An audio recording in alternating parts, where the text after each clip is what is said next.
మా నాన్నను కోల్పోయిన తర్వాత నాకు అర్థమైందంటూ ఎన్టీఆర్ ఎంతో ఎమోషనల్ అయ్యారు.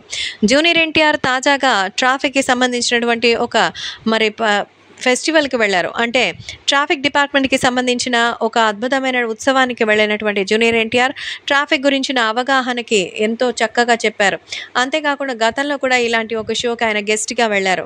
మరి అంతేకాకుండా తన షోకొచ్చి అంటే తన ఆడియో ఫంక్షన్స్‌కొచ్చినటువంటి అభిమానుల్ని తిరిగి ఇంటికి వెళ్ళమనేటప్పుడు కూడా ఆయన ఈ విషయాన్ని గుర్తు చేసుకుంటారు. ఎందుకంటే మరి ఎన్టీఆర్‌కి తన తండ్రి అంటే ఎంతో గొప్ప ఇష్టం, అభిమానం, ప్రాణం.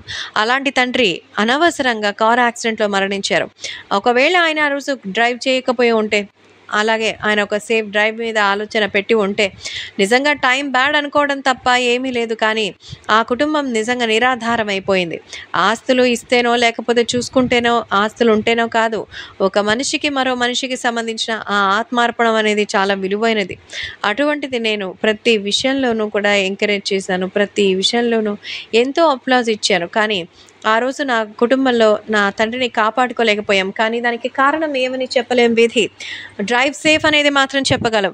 మీకోసం మీ తర్వాత కుటుంబం ఎంత కష్టపడుతుందని ఒక్కసారి ఊహించండి. మీరు కార్‌లో కానీ, బైక్‌లో కానీ వెళ్ళేటప్పుడు మాత్రం ఒకటే గుర్తుపెట్టుకోండి మీకోసం. మీరు లేకపోతే మీ కుటుంబం చిన్నాభిన్నమైపోతుంది. మీరు పెంచే స్పీడో లేదా మీ అజాగ్రత్తో మీ కుటుంబాన్ని రోడ్డున పడేసేయొచ్చు అంటూ చెప్తున్నారు.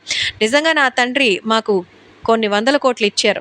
దాన్ని నేను ఇంకా డెవలప్ చేశాను. కానీ మన కోసం ఆలోచించి ఓ పెద్ద ఇంట్లో లేకపోతే ఎలా ఉంటుందనేది నిజంగా ఈరోజు నాకు అర్థమవుతోంది. నిజంగా దయచేసి ఎవరు కూడా డ్రైవింగ్ విషయంలో మాత్రం అలక్ష్యం చేయకండి అంటూ ఎమోషనల్ అయిపోయారట తారక్.